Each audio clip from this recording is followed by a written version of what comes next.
What's up, Turtle fans? I'm the White Foot Soldier, and this is a review of the Teenage Mutant Ninja Turtles Leonardo figure by Bulkyz.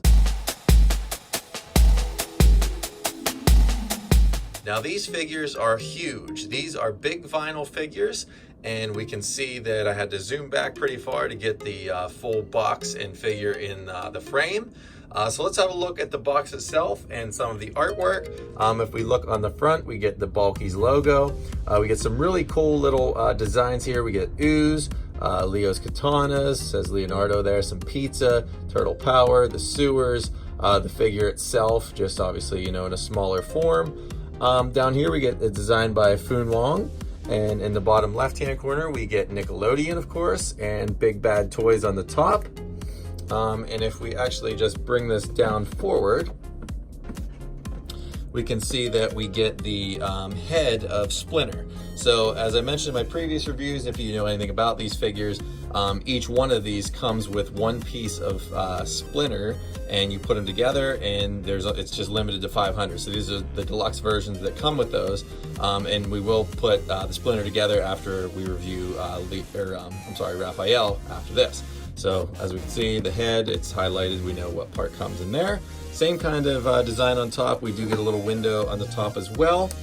And if we turn this over on the side, it's something that I actually didn't realize from the other figures that I reviewed already, the T here. Now the window of the T, if you put these together, one has T, one has M, one has NT, which is of course TMNT for Teenage Mutant Ninja Turtles. I didn't realize that until I saw a picture online. So we can see that this one has the T, of course, and if we flip this around to have a look at the back of the box, we can see the figure, just some cool little shots there. Again, the designer, Bulkyz Cowabunga, and these were actually imported from Hong Kong. So, these are figures that are produced overseas, which is really neat. I love adding stuff like that to the collection. And as I mentioned, they are vinyl figures. It says, they are 32 centimeters. And if we turn it over on the other side, we can see again the T, as I mentioned, before, what that stands for. So let's open this figure up and have a look at it. All right, now that Leonardo is out of the box, we can see what he comes with here. Comes with the sheaths on the back, so both swords will fit in nicely there. The two katanas themselves look really, really cool. They have the almost like blue tape on the handles, and then you can see that really reflecting on there.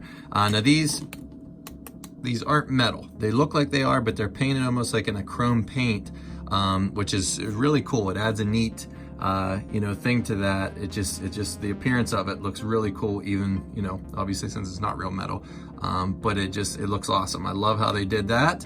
And it comes with Splinter's tail and the head of Splinter. So right there we can get a good look. Splinter's gonna look really neat put together as well. I'm excited to get him all put together now that we have all four turtles. So we'll set these accessories off to the side and have a look at the figure itself. And if we look straight on at Leonardo, we can see right away that he has the L belt buckle. These twist around, little pouches on his belt. The belt is actually kind of like a foam leather material. I don't think it's real leather, but I mean, it's definitely a different material other than, the vinyl that we see for the majority of the figure. So arms, obviously, legs, head, everything is vinyl. And it's there's some soft parts and there's some that are harder.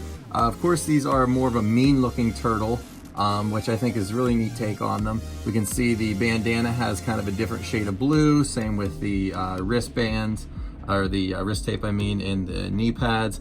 Down here we get kind of a lighter brown wrap around the feet, kind of a lighter green as well. So some different shading in there, which adds a lot to this figure and makes it look really neat. It looks awesome, whenever I take pictures of these guys, it looks really cool. So I will slide him around on the side, get a little white in the plaster in there. And the bandana, in the back, it doesn't really have the tie because the shell comes up so high. So if we turn this around, the belt actually does come the whole way around the back, and that is that kind of, I would say almost, like I said, like a foam material, almost like a fake leather. And if we put those up to the side, we can see where the sheath goes. Each turtle has the hole in the back of the shell. You can see the hole, but some of the other ones are actually covered up. For this one, obviously the sheath goes there. You can see the high shell, some different shading on the shell itself. Again, you know, the hard vinyl. We get more pouches on the back there for the belt. Now this part is actually vinyl and it's connected, you know, just kind of sculpted right on there. We turn them over on this side, kind of the same thing. So now these big vinyl figures, of course, aren't known for their articulation, but they do have a lot more than you would expect. So we'll just run through that. We get some movement in the shoulders, some movement in the elbow, in the wrist. We slide this up, you can see the hand itself just kind of opens up nicely. That will be for the swords once we get those in there. The head, I believe, let's see, yeah, it's just tight. The head moves around there. And moving on down, we get some movement in the hips, in the ankles. I don't think anything in the knees, no. But like I said, we get more movement than you would expect in such a you know, bulked up figure like this. So if we just turn him around, I'm gonna actually put in the sheath now. So if we turn him around, we can see that that actually just fell off of there. So what we have to do is we have to slide this back up and pull that one together, just so those holes line up there. And that will actually, you know, hold the belt on better. And then if we take the sheath, we can see that we want the bigger part to be, or the bigger openings towards the top. So we'll take that, it just has a little peg on it there. And we'll put that in, try to snap that in place. There we go, get popped in. Yep, and then we can move that around. And if we have the katanas here, we can just make sure that the pointy part is facing kind of downward and then slides right down through. Same thing with this side. Flip that one around, slide down through. So these are pretty loose in the back there. And I'll just kind of tilt this a little bit. So it's pretty loose in the back. You can see they kind of lift up out. And if we turn them around, just pull the katanas out. And we'll slide these in his hands.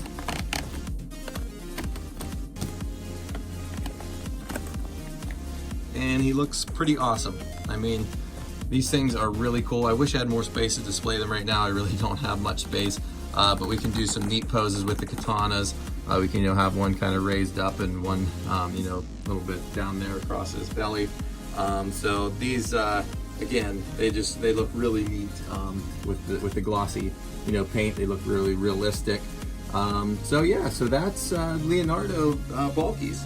That pretty much wraps it up. I mean, there's not a whole lot, you know, some of the similarities as far as, you know, the sculpt goes, you know, but the different shading and the cool weapons and the sheath, and of course the, you know, the pieces that we get for Splinter are great. So I'm really excited to get that together. So thank you so much for watching, and please be sure to subscribe for more TMNT reviews, and be on the lookout for my Raphael Bulkyz review, which in that review I will put together the deluxe Splinter.